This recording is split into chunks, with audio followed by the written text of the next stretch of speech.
आवाजाच्या दुनियेमध्ये सोबत स्वप्नांची, आवाजाच्या दुनियेमध्ये सोबत स्वप्नांची, कुणी गाणी गाई गप्पा मारी रंगत विषयांची, कुणी गाणी गाई गप्पा मारी रंगत विषयांची, या रेडिओच्या लहरींवरती चंगळ श्रोत्यांची, या रेडिओच्या लहरींवरती चंगळ श्रोत्यांची, ही इन्फिनिटीची वाणी आहे 100 नम्राची, ही इन्फिनिटीची वाणी आहे 100 नम्राची, ही इन्फिनिटीची वाणी आहे 100 नम्राची. पिंपरी चिंचवड एज्युकेशन ट्रस्ट संचालित infinity community radio 90.4 FM reflecting you. श्रोते हो, नमस्कार. इन्फिनिटी विशेष या कार्यक्रमात तुम्हा सगळ्यांचं खूप खूप मनापासून स्वागत. विठ्ठलाच्या भेटीची आस मनी बाळगून लाखो वारकऱ्यांचं पाऊल पंढरीच्या वाटेवर आनंदाने पडू लागतं. टाळ मृदुंगांच्या तालावर आणि ज्ञानोबा तुकारामच्या जयघोषामध्ये अवघा आसमंत भक्तीच्या रंगामध्ये न्हावून निघतो.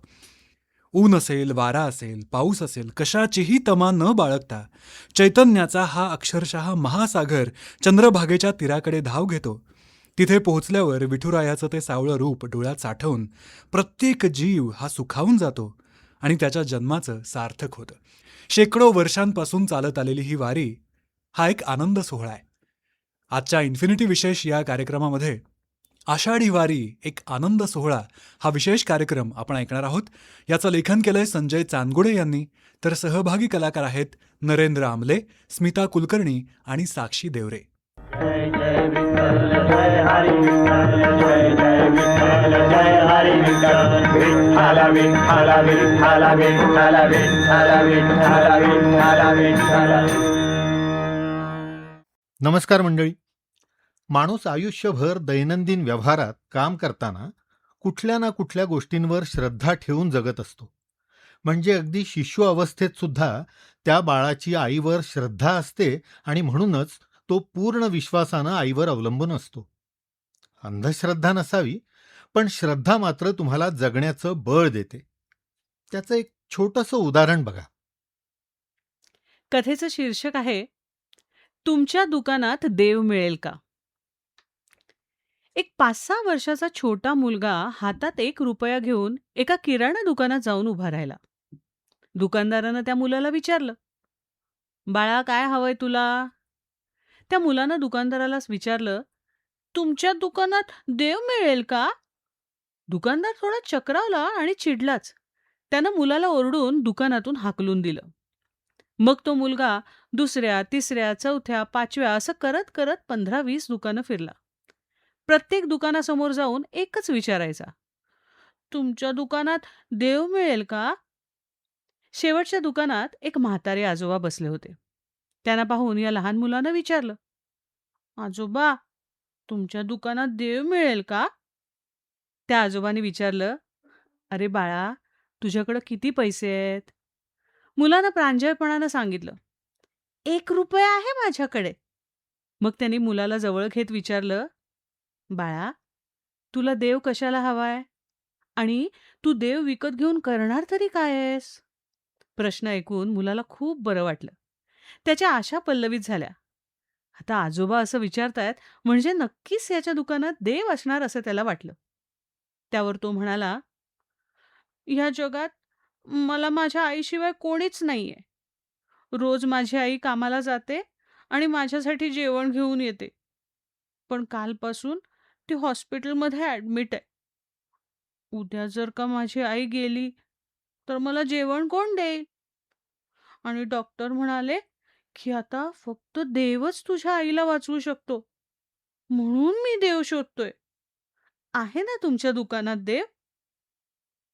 दुकानदारानं त्या मुलाला म्हटलं, बरं, किती पैसे म्हणालास रे तुझ्याकडं. फक्त 1 रुपया. बरं, नको काळजी करू हां. 1 रुपयात देखील देव मिळेल हो तुला. दुकानदारानं तो 1 रुपया घेतला आणि 1 ग्लास फिल्टरचं पाणी त्या मुलाच्या हातात दिलं आणि म्हणाला की हे पाणी घेऊन जा आणि तुझ्या आईला पाज. हे पाणी प्यायला दिलं की तुझी आई ठीक होईल बघ. इकडे दुसऱ्या दिवशी एक स्पेशालिस्ट डॉक्टर हॉस्पिटलमध्ये आले आणि त्याच्या आईचं ऑपरेशन झालं. काही दिवसात ती बरीही झाली. डिस्चार्जच्या दिवशी मात्र हॉस्पिटलचं बिल बघून ती बाई चक्रावली. पण लगेचच डॉक्टर धीर देत म्हणाले, अहो काळजी करू नका. एका वयस्कर व्यक्तीनं हे सगळं बिल भरलंय आणि ही पहा तुमच्यासाठी चिठ्ठीही ठेवली. त्या चिठ्ठीत लिहिलं होतं, माझे धन्यवाद मानू नकोस. तुला वाचवलं ते परमेश्वरानंच. मी फक्त निमित्त होतो. तुला धन्यवाद द्यायचेच असतील तर आपल्या छोट्या अज्ञान बाळाला दे, जे बाळ 1 रुपया घेऊन देव शोधत फिरत होता. यालाच म्हणतात विश्वास. देवाला शोधण्यासाठी करोडो रुपये दान करावे नाही लागत. श्रद्धा, भाव, विश्वास असला की 1 रुपयातही देव मिळतो. तात्पर्य काय? भक्ती साधी भोळी असू दे, फक्त मनापासून नामस्मरण केले की देव कोणत्या ना कोणत्या रूपात येऊन नक्की मदत करतोच. जय जय राम कृष्ण हरी, जय जय राम कृष्ण हरी, जय जय राम कृष्ण हरी, जय जय राम कृष्ण हरी, जय जय राम कृष्ण हरी, जय जय राम कृष्ण हरी, जय जय राम कृष्ण हरी, जय जय राम कृष्ण हरी. विठ्ठल विठ्ठल विठ्ठल विठ्ठल विठ्ठल विठ्ठल विठ्ठल विठ्ठल विठ्ठल विठ्ठल विठ्ठल विठ्ठल विठ्ठल हो बोला पुंडलिक वरदे हरी विठ्ठल. श्री ज्ञानदेव तुकाराम पंढरीनाथ महाराज की जय. माऊली ज्ञानेश्वर महाराज की जय. जगद्गुरु तुकाराम महाराज की जय. मंडळी, पुढचा काही वेळ बसल्या जागी आपण पंढरीच्या वारीची अनुभूती घेणार आहोत. साधारण 750 वर्षापूर्वी सुरू झालेली ही वारी. पण मग ती सुरू करण्यामागचा हेतू, उद्देश तरी काय होता नक्की? तर देवभोळ्या माणसांना, साध्या सरळ माणसांना अंधश्रद्धेकडून डोळस ज्ञानयुक्त श्रद्धेकडे नेणं, त्यांचं जगणं, त्यांचं आयुष्य सुंदर बनवणं, प्रकृतीचं विज्ञान समजावून सांगणं आणि त्याचबरोबर तथाकथित पंडितांच्या जोखडातून त्यांना बाहेर काढणं, त्यांना शहाणं बनवणं आणि त्यांचं चित्त योग्य भक्तीच्या ठिकाणी लावणं. आणि यामागचं कारण काय होतं? तर शास्त्र असं सांगतं, शास्त्र तसं सांगतं आणि जर तसं केलं नाही तर देवाचा कोप होतो. ह्या अशा शब्दांनी जनमानस घाबरून जायचं, लुटलं लुबाडलं जायचं. आणि म्हणूनच ही गोष्ट लक्षात घेऊन समाजाची कणव येऊन माऊलींनी ही वारी सुरू केली. सगळ्या संतांना एकत्रित आणून हे अभियान सुरू केलं. आणि म्हणूनच की काय, संत तुकोबा एका अभंगात म्हणतात, संत कसे आहेत? संत ह्या समाजासाठी नेमकं करतात तरी काय? अर्भकाचे साठी पंते हाती धरली पाटी, तैसे संत जगी क्रिया करून दाविती अंगी. अर्भक म्हणजे लहान मूल आणि पंत म्हणजे आजोबा. बरं, हे आजोबा खूप मोठ्या पदावरून निवृत्त झालेले आहेत. अगदी असं समजा, सुरुवातीच्या बॅचच्या UPSCचे पासआउट आहेत. ज्ञानी आहेत, हुशार आहेत, परंतु नातवाच्या हाताला धरून, बोटाला धरून त्याच्याकडून अक्षर गिरवून घेतायत. का? तर तो अडाणी राहू नये म्हणून. खूप शिकावा, मोठा व्हावा, त्यांच्याही 2 पावलं पुढे जावा.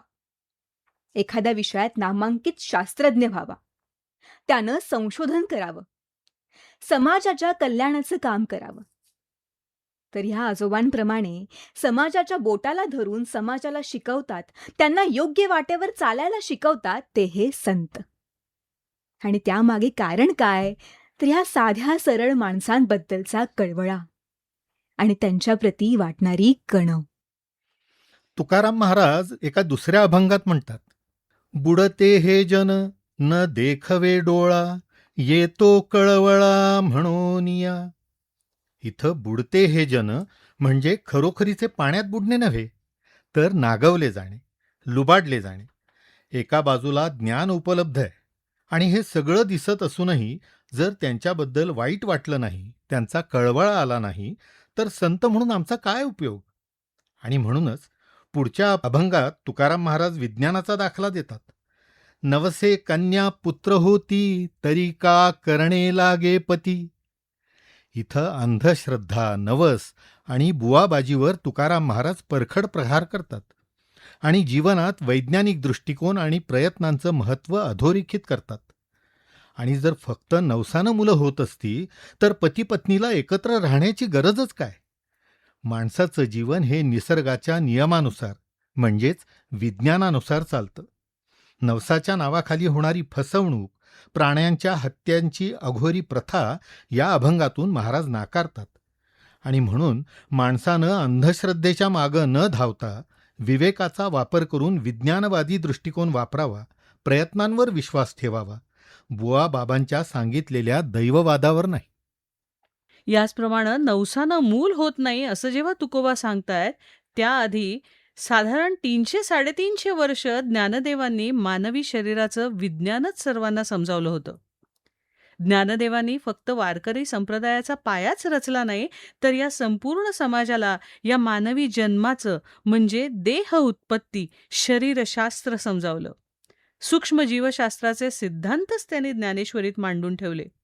कारण विज्ञानाचं मूळच मुळीत ज्ञानेश्वरीत सापडतं. त्यांची एक ओवीच बघा ना. शुक्र शोणिताचा सांधा, मिळता पाचाचा बांधा, वायू तत्व दशधा एकची झाले. या ओवीत माऊली म्हणतात, शुक्राणू म्हणजेच पुरुष बीज आणि शोणित म्हणजे स्त्री बीज यांचा सांधा म्हणजे एक होणं आणि त्याचं फलित म्हणजेच पंचमहाभूतांचं म्हणजे आप, वायू, तेज, पृथ्वी आणि आकाश या पंचतत्वांनी बनलेलं शरीर. तेव्हा हा एक जीव जन्माला येतो. अतिसूक्ष्म जीवशास्त्राचा अभ्यास करण्यासाठी मायक्रोस्कोप, ॲडव्हान्स मायक्रोस्कोपचा शोध लागला तो साधारणपणे 1665 म्हणजे 17व्या शतकात. आणि तेव्हा या विषयावर झालेलं संशोधन जगानं मान्य केलं. पण पहा, माऊलींनी त्याआधीच जवळपास 350-400 वर्ष या विषयावर सहज भाष्य केलं होतं. आता अशाच वैज्ञानिक दृष्टिकोनासाठी आणखीन एक ओवी बघूयात. प्राण अपानाची जोड भाती, फुंक फुंकुनी दिवस राती, किती आचाविती उदरा माझी. प्राण म्हणजे श्वास, अपान म्हणजे उच्छ्वास, दोन्ही मिळून श्वासोच्छ्वास. ह्याच्यामध्ये काय येतं तर फुफ्फुस. बरं, हे शरीरात जोडीनं स्थित आहेत. म्हणून माऊली म्हणतात, प्राण अपानाची जोड भाती, फुंक फुंकुनी दिवस राती. आपल्याला माहीतही नसतं आपण कधी श्वास घेतला, कधी सोडला, आणि दिवस रात्र ही प्रक्रिया चालूच असते. अगदी ह्या शरीरातून प्राण म्हणजेच चेतना तत्व निघून जाईपर्यंत. त्याचा कुठलाही हिशोब आजपर्यंत कोणीही मांडू शकले नाहीये. शरीराचं डिसेक्शन झालं साधारण 350 वर्षांपूर्वी. माऊली फुफ्फुसांचं वर्णन करतायत 750 वर्षांपूर्वी, आणि तेही कुठल्याही शस्त्रक्रियेशिवाय. शरीराचं हे विज्ञान माऊलींनी किती सहजपणे मांडलंय, जे विज्ञानानेही नंतर मान्य केलंय. तुकोबा काय किंवा ज्ञानोबा काय, सगळ्याच संतांनी आपल्या ओव्या आणि अभंगांमधून विज्ञानाची, कर्माची, निसर्गाची आणि प्रकृतीची महती सातत्यानं मांडलेली आहे. ज्ञानदेवांचे समकालीन संत नामदेवराय म्हणतात, नाचू कीर्तनाचे रंगी, ज्ञानदीप लावू जगी. तर संत जनाबाई कर्मकांडाला बाजूला सारून कर्मावर, कर्तव्यावर विश्वास ठेवतात. संत सावतामाळी भक्तीबरोबरच कांदा मुळा भाजी अवघी विठाई माझी असं म्हणताना कष्टाला आणि शेती कसण्याला प्राधान्य देतात. आणि मी शेतीच्या बांधाला झाडाच्या सावलीत बसून बुवा बाबांना उतारे टाकायला सांगून शेती पिकणार नाहीये हे ठामपणानं सांगतात. एकनाथ महाराजांनीही त्यांच्या शेकडो भारुडांमधून समाजातल्या अंधश्रद्धेवर, बुवाबाजीवर, पाखंडावर आसूड ओढलेले आहेत. नाथांनी भारुडातून लोकधारा आणि लौकिक छंद वापरले. वासुदेव, भराडी, गोंधळी, पोतराज, भुत्या, जोशी, दरवेशी, पिंगळा, शकुनी, कोल्हाटी ह्या जागल्यांसारख्या लोकभूमिकांची रूपकं माध्यम म्हणून वापरली. तर शिमगा, होळी, फुगडी हे खेळ आणि सणवार, विविध पक्षी, प्राणी आणि रोजच्या जगण्यातले विषय घेऊन समाजमनाचं जागरण केलं आणि लोकांना अंधश्रद्धेपासून दूर नेण्याचा प्रयत्न केला. विज्ञानवाद स्वीकारायला लावला. जनसामान्यांचं अनुभव विश्व आणि विवेक जागा केला. लोकांना हसवत खेळवत ज्ञान, विज्ञान आणि तत्वज्ञान समजावून सांगितलं. संत कृपा झाली इमारत फळा आली, ज्ञानदेवे रचिला पाया उभारिले देवालया. नामातयाचा किंकर तेणे केला से विस्तार, जनार्दन एकनाथ खांब दिधला भागवत. तुका झाला से कळस भजन करा सावकाश, बहिणी म्हणे फडकती ध्वजा निरूपण केले ओजा. तर अशी ही भागवत धर्माची पताका ज्ञानदेवांनी सुरू केली. त्याला आता जवळपास 750 वर्ष झाली आणि आजही ती अखंडितपणे चालू आहे. उलट दिवसेंदिवस त्यात सामील होणाऱ्या माणसांची, दिंड्यांची संख्या वाढतेच आहे. आणि त्याचं कारण एकच, आणि ते म्हणजे या वारीचा हेतू, जो खूप स्वच्छ होता आणि आहेही. इथं कसलाही जातीयवाद न करता सगळ्या जाती धर्माच्या माणसांना घेऊन ही वारी सुरूच राहिली. आणि त्यामागचं एक महत्त्वाचं कारण म्हणजे अर्थातच संत नामदेव. सर्व जाती धर्माच्या संतांना एका पंक्तीत जेवू घालणारे आणि त्यांच्या बरोबरीनं वाळवंटात कीर्तन करणारे संत म्हणजे आमचे नामदेवराय. आणि त्याच अनुषंगाने पुढे जाऊन जगद्गुरू तुकोबारायांच्या मुखातून विष्णुमय जग वैष्णवांचा धर्म, भेदाभेद भ्रम अमंगळ ही अमृतवाणी बाहेर पडली. तुकोबांनी या अभंगातून संपूर्ण जगाला मानवतावादाचा संदेश दिला. माणसामाणसात भेद करणे हा भ्रम आहे, अज्ञान आहे. आपल्याकडून कोणाचाही द्वेष, मत्सर घडू नये, हीच तर खरी ईश्वर सेवा. सर्व समावेश आणि मानव कल्याण हाच वारकरी संप्रदायाचा पाया असल्यामुळे इथे कोणी मोठा नाही किंवा कोणी लहानही नाही. शेतकरी, कष्टकरी, स्त्री, पुरुष, डॉक्टर, इंजिनियर, वकील, अधिकारी, शिपाई सगळे एकच पातळीवर, सगळेच माऊली म्हणून वारीत. कुणी कुणाला साहेब, सर, दादा, ताई असं काहीही म्हणत नाही. शब्द एकच, माऊली. आणि गजर तोही एकच, माऊली माऊली माऊली, तुकाराम तुकाराम तुकाराम. इथं सगळेजण बेभान होऊन नाचतात, रिंगण धरतात, फुगड्या खेळतात. इथं थकणं भागणं आहे, तरीही चालणं आहे. सगळ्यात महत्त्वाचं म्हणजे आनंद वाटणं आहे. आणि या सगळ्यातून शेवटी जगण्याचं तत्वज्ञान, जीवनाचं विज्ञान समजून घेणं आहे. गावोगावी माणसं ह्या आनंदयात्रींसाठी न्याहारीची, फराळाची, भोजनाची, विसाव्याची व्यवस्था करतात. आपल्या घरी मुक्कामासाठी आनंदानं बोलावतात. वारकऱ्यांची सेवा करण्याची संधी साधतात. एकूणच ह्या वारीत ज्ञान आहे, आनंद आहे. पण हे सगळं जरी खरं असलं तरी दिवसेंदिवस वारीत येणाऱ्या लोकांची संख्या वाढू लागल्यानं ज्या मुक्कामाहून पालखी पुढं जायची त्या गावातल्या लोकांच्या आरोग्याचे, पाण्याच्या आणि वातावरणाच्या प्रदूषणाचे प्रश्न उपस्थित व्हायला लागले. गावात साथीचे आजार वाढायला लागले. आणि ही गोष्ट लक्षात घेऊन एका सज्जनाच्या मेंदूत एक कल्पना आली, निर्मल वारी. सुरुवातीला 1-2 मुक्कामांवर यशस्वी झालेला हा प्रयोग मग संपूर्ण वारीभर राबवला गेला.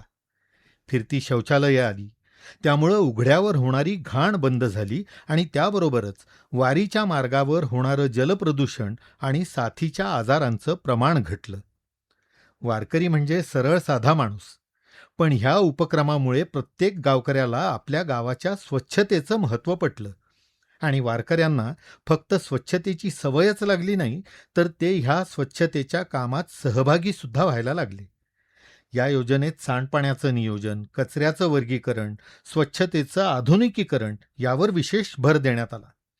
वारकऱ्यांमध्ये आणि स्वयंसेवकांमध्ये समन्वय साधण्यात आला. त्यामुळं वारकऱ्यांना स्वयंशिस्तीचं महत्त्व पटलं. फक्त टॉयलेट वापरणंच नाही, तर ते आपणच स्वच्छ करू शकतो हेही त्यांच्या लक्षात आलं. हे झालं मुक्कामाच्या गावात. पण विठुरायाचं पंढरपूर, त्याचं काय? ज्या ठिकाणी सर्व संतांबरोबर नामदेवांनी कीर्तन केलं त्या वाळवंटात अक्षरशः घाणीचं साम्राज्य असायचं. पाय कुठं ठेवावा हा प्रश्न पडायचा. पण निर्मल वारीमुळे आता तिथं घाण नाही तर रांगोळी असते. कुणीतरी ही कल्पना मांडली आणि शासनानं त्याला सहकार्य केलं. आणि आता आता तर सगळेच एकमेकांना सहकार्य करतात. तसंही संतांनी म्हटलंच आहे, एकमेका सहाय्य करू अवघे धरू सुपंथ. ज्ञानदेवांच्या मनातली ही आनंदवारी आता खऱ्या अर्थानं सर्वांसाठीच आनंदवारी झाली आहे. आणि त्यामुळंच आजचा तरुणही या वारीकडे आकर्षित होतोय. दिवस रात्र लॅपटॉपसमोर बसून मान पाठ एक होऊन कंबरड मोडेपर्यंत काम करणारे IT प्रोफेशनल्स आता या वारीकडं म्हणजेच खऱ्या ज्ञानाकडं, मनःशांती, आनंदाकडं आकर्षित झालेत. तसेच इतर अनेक उच्चशिक्षित तरुण, परदेशातले पाहुणे सुद्धा या वारीचा आनंद घेत आहेत, वारीचं महत्त्व समजून घेत आहेत, त्यामागचं ज्ञान विज्ञान आजमावत आहेत. एक योग्य सामाजिक लोकजीवनाच्या कल्याणाच्या उद्देशानं सुरू झालेली ही वारी निर्मल वारी बनून हायटेक वारी म्हणून पुन्हा एकदा या समाजाच्या उन्नतीसाठी नव्या रूपात प्रवासाला निघाली आहे. अजून एक महत्त्वाची गोष्ट आजच्या तरुण पिढीसाठी या वारीतून शिकण्यासारखी म्हणजे मॅनेजमेंट, नियोजन. संपूर्ण वारी संचलित होते ती देवस्थानाकडून, परंतु प्रत्येक दिंडीचं एक स्वतंत्र संचलन असतं.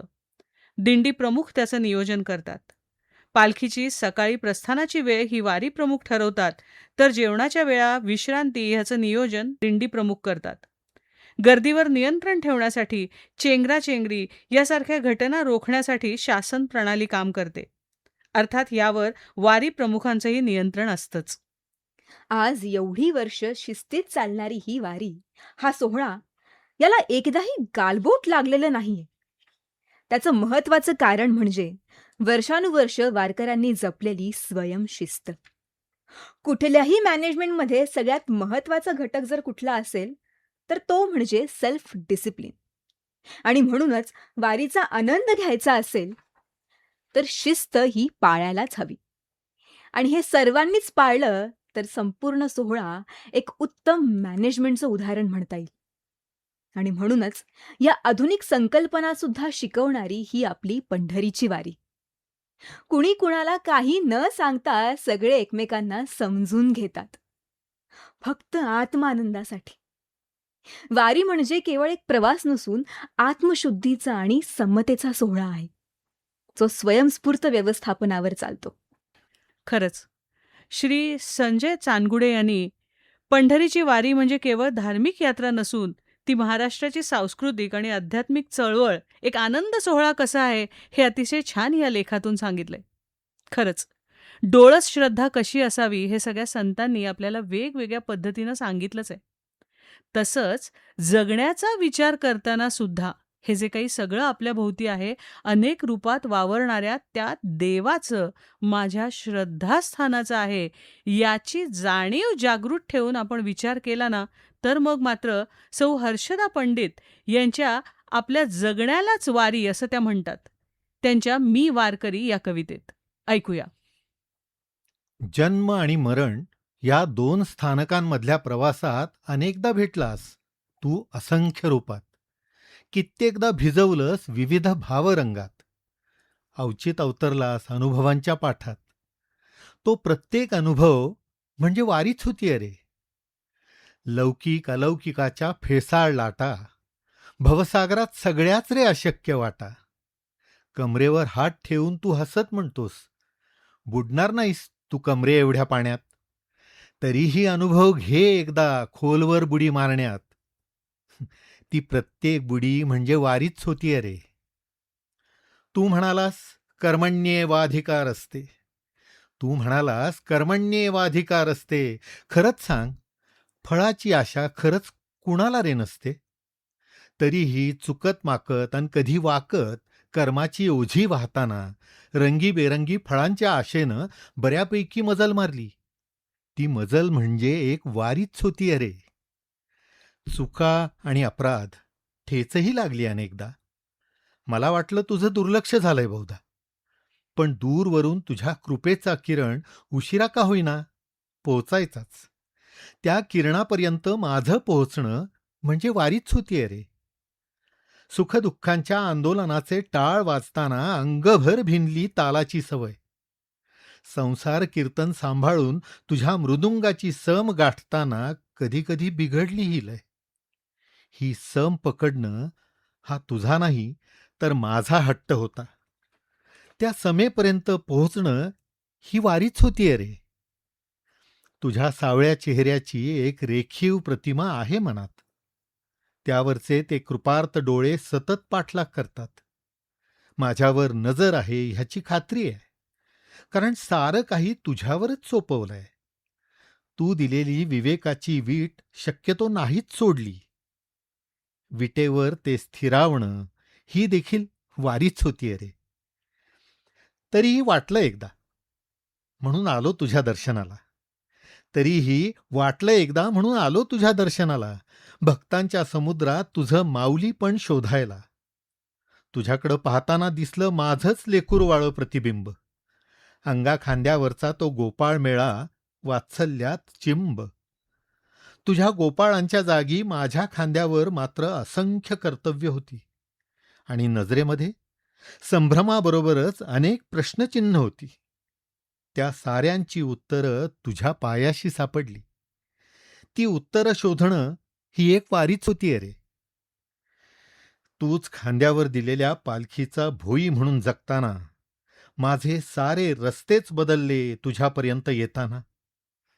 हे माझं वारकरीपण कुणास ठाऊक, कुणाला कितपत रुचेल, पण तुझ्यासारख्या संसारी योग्याला मात्र ते नक्कीच उमजेल. रामकृष्ण हरी. जय जय विठ्ठल जय हरी विठ्ठल जय जय विठ्ठल जय हरी विठ्ठल. विठ्ठल विठ्ठल विठ्ठल विठ्ठल विठ्ठल विठ्ठल विठ्ठल विठ्ठल.